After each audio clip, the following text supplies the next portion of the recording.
Passa-se a palavra a Iacuí Tupinambá. Excelentíssimo Presidente da República, Luiz Inácio Lula da Silva, permita-me te chamar de Luiz, filho da Lindu. Tu és um nosso. Nós não somos seus oponentes.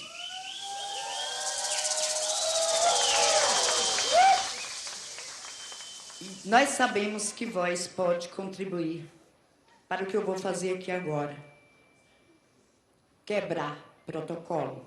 Ainda aguardando a vontade política desde 2009, para que seja assinada a portaria declaratória pelo Presidente da República e Ministro da Justiça. Reiteramos nossa insatisfação com a postura colonizadora personificada pelo Estado brasileiro, através das autarquias representativas, que mais uma vez dilaceram nossos direitos originários. E muito mais que isso, fere profundamente o que mais prezamos, a nossa crença e a nossa fé. Mais uma vez, as justificativas apresentadas não convenceram. São as seguintes: conservação da peça. Concordamos, porém, não nos termos apresentados. Tratativas de acordo com o MNRJ, Museu Nacional do Rio de Janeiro e o Museu da Dinamarca. Não sabemos quais acordos foram feitos. Faltou transparência. Políticos não foram esclarecidos e também não houve transparência. Temos hoje o pior Congresso da história da República. O judiciário egocêntrico e parcial. Um governo, senhor presidente, que nós entendemos o porquê, enfraquecido, acorrentado às alianças e conchavos para se manter no poder. E ainda uma quantidade considerável de veículos de imprensa que fazem um papel sujo para o sistema dominante. Não respeitam as leis, nem os tratados e convenções internacionais. Vivemos uma democracia distorcida. Nos tiraram a nossa autonomia e implantaram um Estado egóico, com estruturas que oprimem através do medo, aterrorizando-nos para manter a dominação. Mas não pararam por aí. Ainda continua em curso o genocídio, o etnocídio, o memoricídio e a negação da nossa existência. Senhor presidente, Luiz, filho de Lindu, muitos aqui não estão aceitando essa delonga. Mas esses aqui precisam saber, lidar com os povos originários é lidar com um povo de oralidade. E com um povo que foi calado por muito tempo e precisa falar.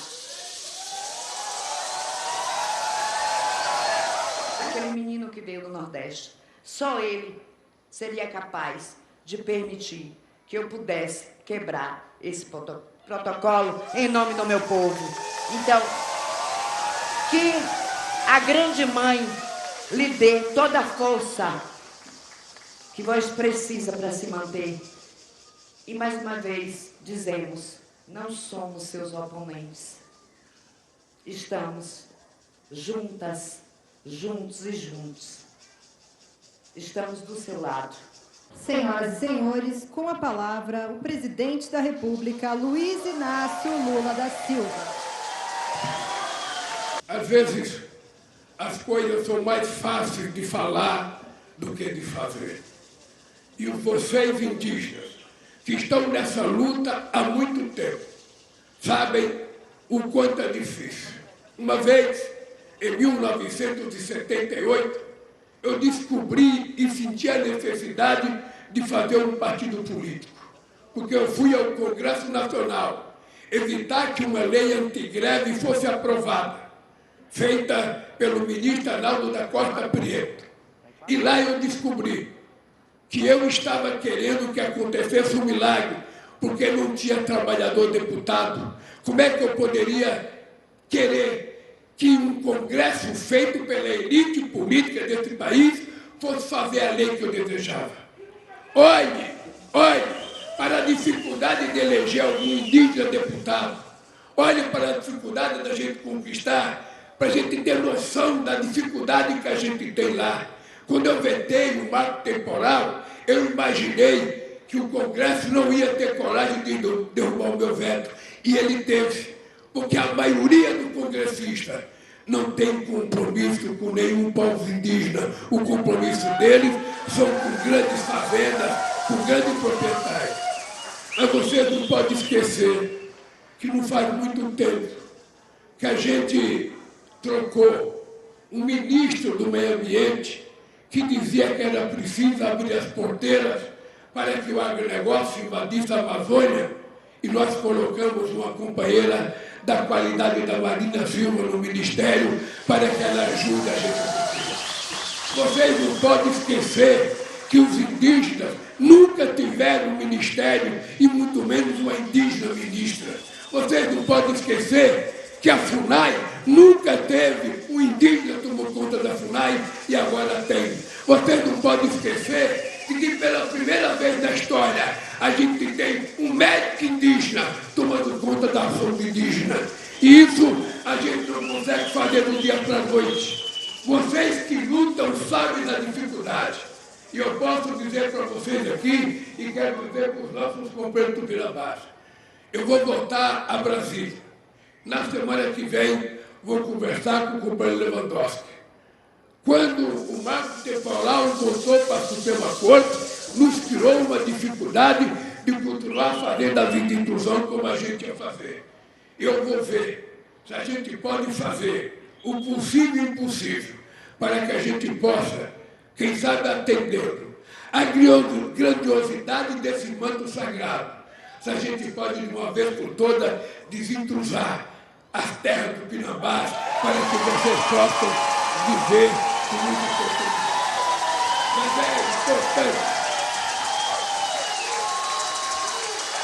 é importante lembrar que a nossa luta não é apenas contra aqueles que são contra os indígenas. Nunca o presidente da República fez a quantidade de reunião que eu fiz para discutir a questão dos Yanomamis. Nunca. Eu já fiz reunião várias vezes com mais de 20 ministros para que a gente possa cobrar uma atenção efetiva. Já tivemos 7.000 horas de voo de helicóptero levando comida para os indígenas. Já tivemos muitos aviões levando médico, que muitas vezes é preciso da proteção policial, porque o crime organizado está tomando conta da terra dos povos indígenas. Já distribuímos 740 balsas, já destruímos helicópteros, já destruímos aviões.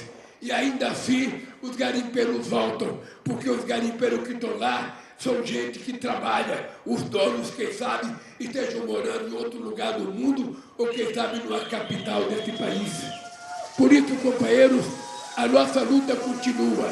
Pela primeira vez, nós criamos uma sala de situação em Boa Vista, Roraima, com a representação de 19 ministérios, para que a gente possa minimizar ou acabar definitivamente com o sofrimento do povo Yanomami, que estão sofrendo, não apenas porque foram abandonados no governo passado, que facilitava a entrada de garimpeiro, que facilitava o uso de mercúrio, que facilitava a entrada do crime organizado. Vocês podem ter certeza de uma coisa. Eu tenho mais 2 anos e 3 meses de governo. Vocês sabem o que acontecia nesse país antes de eu chegar na presidência. E eu fico feliz, muito feliz, de fazer parte de um governo em que as pessoas, na frente do presidente da República, podem fazer uso da palavra e reclamar até do presidente da República, reclamar até do governo. Porque em tempos que não estão muito distantes, vocês não eram chamados nem para falar. Vocês não eram recebidos. E muitas vezes eram tratadas com pau e cacetete e cachorro policial para não deixar vocês se reunirem. Esse país mudou. Esse país mudou. E esse país vai melhorar. Porque eu não tenho um compromisso com o meu mandato, eu queria apenas que a companheira que falou aqui mudasse o seu discurso. Aqui não tem subserviência para ficar no poder. Eu não preciso disso. O que você tem é inteligência política para saber que eu tenho um partido com 70 deputados e 513, que eu tenho 9 senadores e 81. E para mim aprovar as coisas, eu sou obrigado a conversar com quem não gosta de mim. Eu sou obrigado a convencer as pessoas a votarem. E é por isso que eu posso dizer para vocês, alto e bom som, nunca se aprovou tantas coisas nesse país como nós aprovamos. Até uma política de reforma tributária que há 50 anos esperava, nós acabamos de aprovar. Nós conseguimos aprovar a PEC da transição para que eu começasse a governar esse país antes de tomar posse. O que tem, companheiros e companheiras, é que você não governa com discurso, você não governa com principismo, você conversa com inteligência política para aprender a conviver com os contrários. E eu não esqueço nunca que quando eu estava preso, foram me prometer a minha liberdade para eu ficar em casa com uma caneleira. E eu disse a quem me fez a proposta, eu não troco a minha dignidade pela minha liberdade. Eu não uso caneleira porque eu não sou produtor rei. E quero dizer para a companheira, se tem uma coisa que eu tenho muito orgulho, é de saber o seguinte, eu, Lula, não sou eu, Lula. Eu sou a única vez que vocês chegaram à presidência da República porque tem alguém que pensa como vocês, que compreende vocês e que vai fazer as coisas que são possíveis fazer. Um presidente da República não pode só fazer discurso. Um presidente da República tem que cumprir a Constituição, tem que cumprir a regra do jogo, tem que respeitar a decisão do Congresso Nacional, tem que respeitar a decisão da Justiça. E, ao mesmo tempo, nós temos que preservar, nós temos que lutar. Porque se vocês esperaram quase 400 anos para trazer o manto de volta, significa que nada é impossível, que a gente pode conquistar muito mais.